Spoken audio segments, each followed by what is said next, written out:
हमेशा दूसरों का जीवन अच्छा लगता है, अपना जीवन सुख भरा लगता है, प्रॉब्लम से भरा हुआ लगता है। हमेशा हम अपने आप को कोसते रहते कि मेरे को ऐसा जीवन क्यों। जैसे उन्होंने एग्जाम्पल दिया कि जब वो बहू थी तो उनको लगता है कि सास का जीवन बहुत अच्छा है। सास देखो कैसे रोब झाड़ती है, कुछ काम भी नहीं करना है, बैठेगी और वो बोलेगी ये करो वो करो वो करो। हाँ? और आज जब वो सास बनी है तो आज उसको महसूस होता है कि नहीं, सास से ज्यादा तो बेटर बहू का जीवन था। सास की रिस्पॉन्सिबिलिटी, और भी जितना प्रमोशन होते जाता है ना, जितना तुम्हारा पद बढ़ते जाता है तो रिस्पॉन्सिबिलिटीज भी बढ़ती जाती है, और रिस्पॉन्सिबिलिटीज के साथ में मर्यादाएं भी बढ़ती जाती है। तो ये जब आज महसूस हुआ अंजना बहन को, तो उसको तब मालूम पड़ा कि बहू का जीवन ज्यादा बेटर था सास के जीवन से। तो हमेशा हमारा यही दृष्टिकोण रहता है देखने का, कि वो वाला जीवन ज्यादा बेटर है अपने जीवन से। क्यों ना आज हम ये देखें कि हमारा जीवन बेटर है। जो भी पोजीशन में आप, जिस भी इसमें है हम, भले ही मिडिल एज में हो, बच्चे के रूप में हो, यूथ हो, बहू हो, सास हो, औरत हो, मर्द हो, या जो भी है, प्रेजेंट में हम जो भी इसमें है, ओहदे पे बैठे हैं, किसी के लिए बहन का ओहदा पे है, किसी की बेटी में के ओहदे पे है, स्टेटस पे है, किसी की बहू है तो किसी की सास हूँ, किसी की गुरु हूँ मतलब टीचर हूँ, तो किसी की स्टूडेंट। तो ये सारे जो हम रोल निभा रहे हैं अपने, हैं, वो हर एक रोल एक रिस्पॉन्सिबिलिटी लेकर आता है। विदाउट रिस्पॉन्सिबिलिटी हमारे पास कोई भी रोल नहीं होता। इवन बच्चा का अगर रोल होगा, न्यू बॉर्न बेबी का भी अगर रोल होगा ना, वो बेबी तो जस्ट बॉर्न है, मगर वो जैसे ही बॉर्न होता है वो रिस्पॉन्सिबिलिटी के साथ में बॉर्न होता है। ये समझना बहुत जरूरी है। आज बहुत अच्छा टॉपिक दिया है अंजना बेन ने हमें, कि हमें हमेशा हम कंपैरिजन करते हैं दूसरों के जीवन के साथ में, दूसरों का कर्मों के साथ में, उसके कितने अच्छे हैं, उसको कितना अच्छा है मिल रहा है, वो इतना बदतमीजी करता है, वो इतना पाप करता है, फिर भी वो इतना सुख से जी रहा है, और मैं तो इतना ध्यान देती हूँ फिर भी मुझे दुख ही दुख मिलता है, मुझे अपमान ही सहन करना पड़ता है, मुझे तकलीफ ही सहन करनी पड़ती है। फुल नाइट जगना है, पूरे दिन रात मेहनत करनी है, फिर भी पेट भर के खाना नहीं मिलता, और वो लोग तो आराम से बैठे हुए हैं, एसी की हवा खा रहे हैं, और देखो कितना अनाज बाहर फेंकते हैं। खाना नहीं पसंद आया, उठाया कचरे में डाल दिया, और हम लोग इतने इतने अनाज के लिए भी तरसना पड़ता है। We start comparison. ये कंपैरिजन ही हमें दुख दिलाता है। तो आज हम डिस्कस क्या करेंगे, जो भी रूप में आज हम प्रेजेंट में हैं, जो रोल निभा रहे हैं, उसमें खुश कैसे रहना है, वो खुशी हमें रिस्पॉन्सिबिलिटी के साथ में कैसे मिलती है। जब तुम रिस्पॉन्सिबिलिटी लेते हो, उसके साथ में वो खुशी लेनी है, और ये रिस्पॉन्सिबिलिटी तुम्हें मर्यादा पुरुषोत्तम कैसे बनाती है। फॉर एग्जाम्पल, अभी ये मूवमेंट है, इस मूवमेंट पे आप सब जब मुझे सुन रहे हो, तो आप कौन सी पोजीशन में बैठे हो, एज ए स्टूडेंट बैठे हो, है ना। और आज अगर मैं कुछ सुना रही हूँ, नॉलेज की चीजें सुना रही हूँ, तो आज मैं आपके सामने एक टीचर बनी हूँ, या फिर मैं एक माँ बनी हूँ और आप सब मेरे बच्चे हो। ठीक है, तो आपका रिस्पॉन्सिबिलिटी क्या बन गया, बच्चों का। मेरा रिस्पॉन्सिबिलिटी क्या बन गया, एक माँ का। अभी एक माँ की रिस्पॉन्सिबिलिटी इस मोमेंट पे अगर मुझे निभानी है आपके साथ में, आप सब लोग अगर मेरे सामने बैठे हो, और मेरे को बाबा ने अगर माँ की रिस्पॉन्सिबिलिटी दी है, तो माँ का परम कर्तव्य क्या है, वो सबसे पहली गुरु होती है अपने बच्चों की। तो वो गुरु का रिस्पॉन्सिबिलिटी क्या होता है, वो माँ का अपने बच्चों को सही संस्कार देने का, है ना। उनका वो कच्चा मटका है, मट्टी है वो, उसका घड़ा बनाना है मुझे, सही ढंग से, और इतना सुंदर घड़ा बनाना है कि दुनिया देखकर बोले, इसका मूर्तिकार कौन है, इसको बनाने वाला ये कौन है ना। तब जाके वो प्रत्यक्षता आएगी परमात्मा की।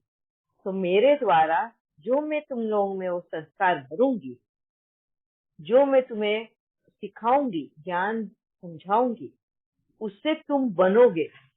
और तुम जब प्रेजेंट होगे दुनिया के सामने, तब दुनिया ये पूछेगी कि आपको किसने बनाया, है ना। तो ये हम प्रेजेंट मोमेंट पे हमको जीना है। ये आ गई रिस्पॉन्सिबिलिटी के साथ में। अभी एज ए स्टूडेंट आपकी रिस्पॉन्सिबिलिटी क्या होगी कि सही तरीके से उस ज्ञान को समझना, सही तरीके से उन संस्कारों को एडॉप्ट करना और अपने जीवन में अप्लाई करना। ये एज ए स्टूडेंट तुम्हारा काम होगा। अभी स्टूडेंट का ओहदा एक स्टेप नीचे होता है, या बच्चे का ओहदा एक स्टेप नीचे होता है, माँ का ओहदा एक स्टेप ऊपर होता है। अगर माँ का ओहदा या गुरु का ओहदा, टीचर का ओहदा अगर एक स्टेप ऊपर है, तो उसकी जिम्मेवारियां भी बढ़ जाती है ना। अब मेरी अगर जिम्मेवारी बढ़ गई है, तो यहाँ पे क्या एक माँ ने रोना चाहिए, अरे मैं तो पूरे दिन ये बात कर रही हूँ, सबसे बोल रही हूँ, ये बोल रही हूँ, इन बच्चों को इतना भी समझा रही हूँ, कल आके वापस तो वो वही बात मेरे को पूछेंगे। ये शुड अ मदर और शुड अ टीचर, क्या एक माँ और एक टीचर ने, शिक्षिका ने ऐसी कंप्लेंट करनी चाहिए कि ये बच्चे कुछ काम के ही नहीं है, इनको कितना भी समझाओ वो वही बातें करते रहते हैं फिर से? नहीं, इसको बोलते हैं पल्लू झटकना, अपनी रिस्पॉन्सिबिलिटी से भागना, अपनी जिम्मेवारियों से भागना। और ये जिम्मेवारियों से जब हम भागते हैं तो दुख मिलता है ना? सुख नहीं मिलता। जब हम जिम्मेवारियां नहीं निभाते तो हमें दुख मिलता है, सुख नहीं मिलता। अभी दुख किस बात का मिलता है?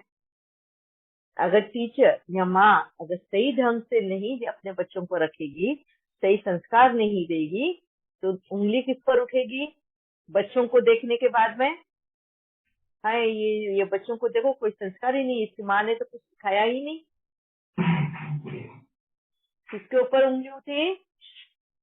प्लीज अपने माइक ऑफ करना। माँ के ऊपर उठती है। और स्कूल के बच्चों के ऊपर, जब बच्चे स्कूल में जाते हैं, अगर वो एग्जाम में फेल हो जाते हैं या बराबर पढ़ाई नहीं करते हैं, कॉमनली समाज में पूछते हैं, बता मुझे इसका स्पेलिंग बता, या ये टेबल बोल के बता, और अगर वो बच्चा बोल नहीं पाता है, तुरंत पूछा जाता है वो कौन से स्कूल में जाता है, तेरी टीचर क्या पढ़ाती है, ऐसे पढ़ाती है? उंगली किस पे उठी? टीचर पे, उस स्कूल पे, है ना। तो अभी यहाँ पे बताओ रिस्पॉन्सिबिलिटी किसकी ज्यादा हो गई? एक माँ की हो गई, एक टीचर की हो गई। तो जितना स्टेटस तुम्हारा बढ़ते जाएगा, उतनी जिम्मेवारियां भी बढ़ती जाएगी। और जिम्मेवारियां अगर तुम समझते हो, जो इंसान, जो आत्मा अपनी जिम्मेवारियों को समझेगा, वही मर्यादा पुरुषोत्तम बनेगा। जिम्मेवारियां ही मर्यादाएं लेकर आती है। मर्यादाएं यानी डिसिप्लिन, है डिसिप्लिन। अपने जीवन में अनुशासन बोलते हैं, अनुशासन लाना, मर्यादाएं लाना, जो बाबा हमें मुरली में बोलता है, वो तभी आएगी जब हम अपने कर्तव्यों को, अपने रिस्पॉन्सिबिलिटीज को, मतलब अपनी जिम्मेवारी को जब सही ढंग से समझेंगे, तभी ही हम पास विथ ऑनर बनेंगे। अब जिम्मेवारियां कैसे समझनी है, किस तरह हमें समझे कि एक माँ की जिम्मेदारी क्या है, कि हमें दुख ना उठाना पड़े, हमारे बच्चों को दुख ना उठाना पड़े। आज अगर मैं आप लोगों को कुछ गलत अगर शिक्षा दूं, एज ए माँ होकर गलत संस्कार हो, जैसे मैंने बहुत बार कहा कि मैं अनजाने में ही सही मैंने कई बार, हम सब माए करते हैं, बचपन में अपने बच्चों को गलत सिखाते हैं। कभी अपने आप को बचाने के लिए समाज के सामने से, या वो वक्त को, सिचुएशन से भागने के लिए, भाई टाइम की कमी है या कुछ भी है, तो हम कुछ भी गलत या झूठ बोल देते हैं बच्चों को। बच्चे बड़े होते हैं तब उनको याद आता है कि अरे मम्मी ने तो हमको ऐसे बोला था, मम्मी ने तो वैसे बोला था, तो उनके दिमाग में मम्मी का इमेज झूठा हो गया, है ना। अभी ये जिम्मेवारी किसने ली? एक माँ ने। एक माँ ने क्या अपनी जिम्मेवारी सही ढंग से निभाई? नहीं निभाई। अभी आप लोग जब यहाँ पर बैठे हो, आप लोग आपके क्वेश्चंस लेकर आते हो, हाँ, आपकी प्रॉब्लम्स लेकर आते हो। अगर उस प्रॉब्लम का हल, अगर मैंने एक्सपीरियंस नहीं किया और मैं आपको होल्ड पे डाला है, मगर मेरे को, I am liable to give the answer for your problem, तो मुझे वो अनुभव करना ही पड़ेगा, मुझे उस पॉइंट को सीखना ही पड़ेगा, और बाबा मुझे वो अनुभव कराएगा, मुझे सिखाएगा, तो तब मैं आपको आंसर दूंगी। पर मैं अपनी जिम्मेवारी से भाग नहीं सकती। ये जिम्मेवारी समझना मुझे बहुत जरूरी है।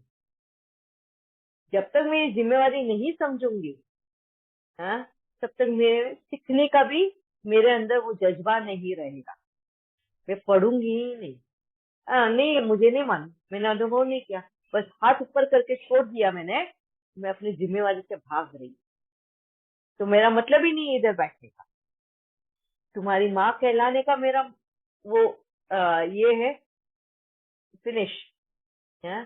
तुम्हारी टीचर बनने का कर्तव्य, जो मेरा टीचर बनने का जो स्टेटस मुझे तुम लोगों ने दिया है, फिनिश। अगर मैं आंसर ही नहीं दे पा रही हूँ तुम्हारे क्वेश्चन का, तो उस कभी लेट होता है, कभी, है, बिकॉज एक टीचर हमेशा एक स्टूडेंट भी होती है, तो ये भी उसको रिस्पॉन्सिबिलिटी समझना जरूरी है।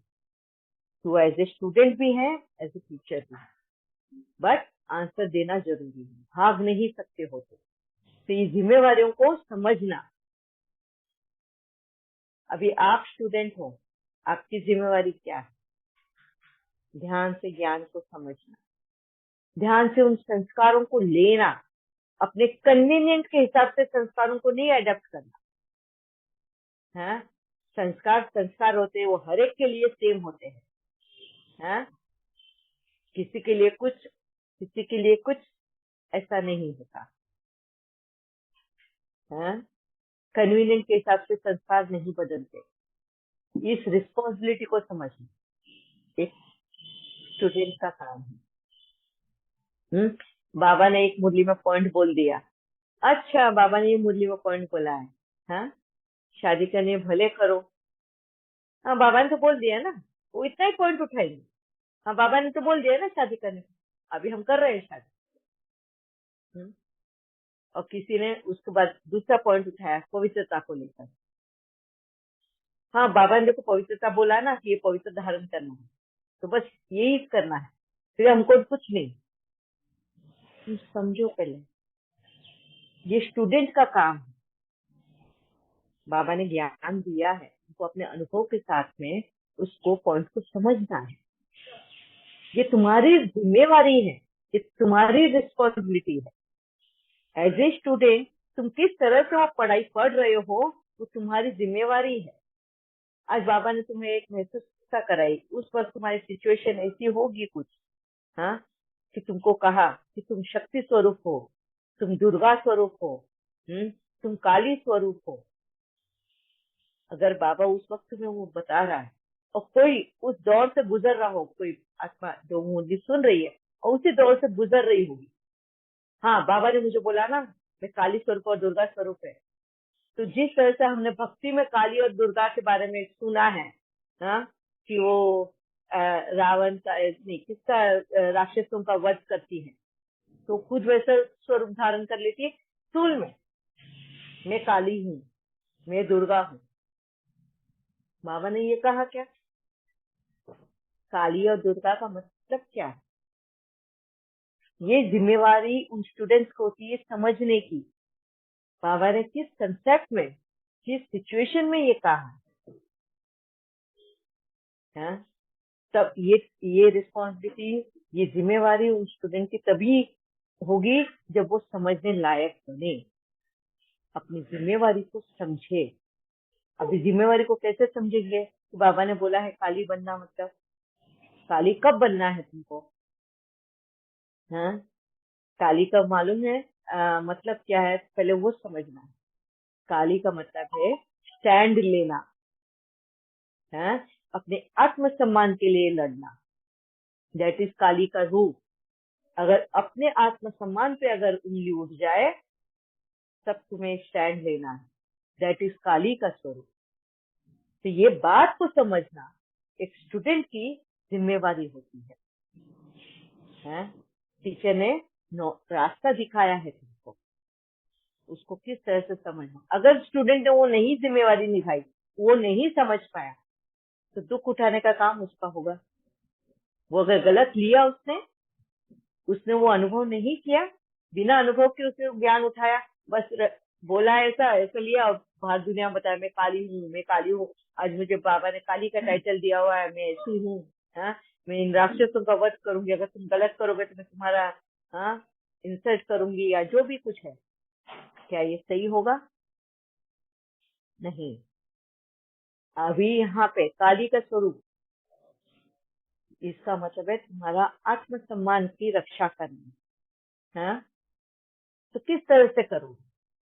दूसरों को अपमानित करके, दूसरों को नीचे दिखा के, उनकी गलतियों को बता के नहीं। इसके साथ में बाबा ने सबको बताया है कि गुणों से और शक्तियों से, हाँ, गुणों से और शक्तियों से अपनी लड़ाई लड़नी है। तो यहाँ पे ना क्रोध काम आएगा, ना तुम्हारा है कोई भी प्रकार के विकारी संस्कार। यहाँ पे गुणों वाले संस्कार काम आएंगे, यहाँ पे तुम्हारी शक्तियों का काम आएगा। तब तुम्हारा वो काली का स्वरूप दिखेगा। अपने लिए आत्मसम्मान के लिए अगर उठोगे, अपने लिए स्टैंड लोगे, तो ये दोनों गुणों को और शक्ति